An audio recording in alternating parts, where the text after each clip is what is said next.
Hello, dear all. We all hope that you all are doing well and good and studying also. So, let's get ready with your chemistry book and a pencil. And let's continue with chemical changes. Last time we had discussed burning, and I really hope you all have gone through it. And today we will be discussing our next example, that is rusting. And it goes as: iron rusts in moist air, forming a red brown solid called rust. Underline it. The rust formed cannot be changed back to iron by reversing the condition, that is, the change is irreversible. Thus, rusting is a chemical change, and it is shown clearly in figure 2.9, the rusting of iron. Fine. So, everywhere underline the new products formed so that we can confirm and reason out that why this particular change is a chemical change. And few of these examples we have discussed earlier also, so a little bit quick we can go. Next one is the cooking of food. The taste of vegetables and pulses changes on being cooked because new substances are formed in the process. New substance here is the cooked food. Also, we cannot obtain green vegetables from a vegetable curry or greens from cooked pulses. So it's a chemical change. Fine. We cannot get back the raw or uncooked food. So it is an irreversible change. The next is the curdling of milk. Now, once milk is curdled, then there are 2 points, number them 1 and 2. A new substance curd is formed here, and second says that milk cannot be obtained back, thus it is an irreversible change, so it is a chemical change. Next is the charring of sugar. Sugar belongs to a class of compounds called carbohydrates. A carbohydrate contains carbon and the elements of water. So, elements of water is mentioned here because generally it contains the same ratio of hydrogen and oxygen because they are the elements of water.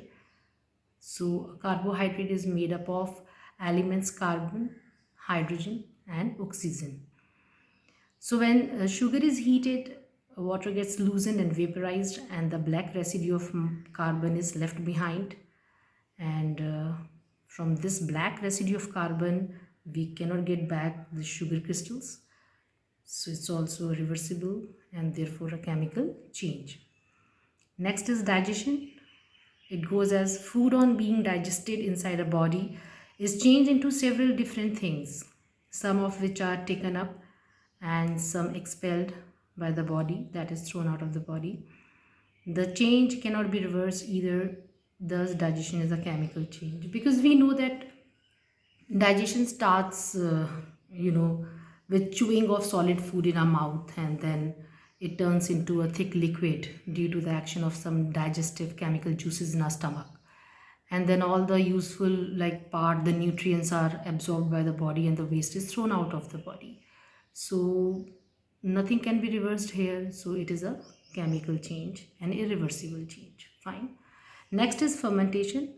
Fermentation is a process employed for preparing alcohol from fruits containing sugar.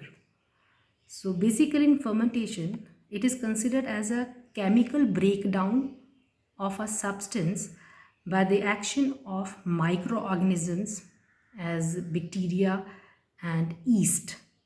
So fermentation involves a lot of effervescence and heat also, and so it turns, this process uh, involves the presence of enzymes, and here a sugar solution changes into alcohol and liberating carbon dioxide.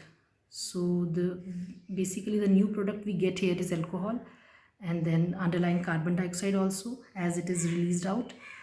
As a result, a froth is formed and the liquid appears as if it were boiling.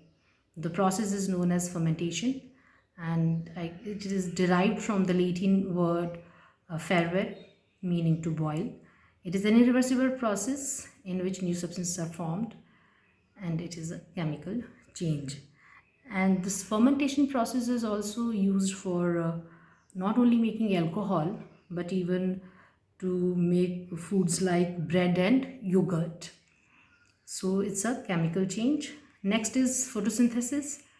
This we are, I guess, reading since childhood. That green plants prepare their food, glucose, from carbon dioxide and water in the presence of chlorophyll in sun. A very clear chemical word equation is given here showing you the new products, that is glucose and oxygen. So we know that how it is an irreversible change and it is a chemical change. The last one here is respiration.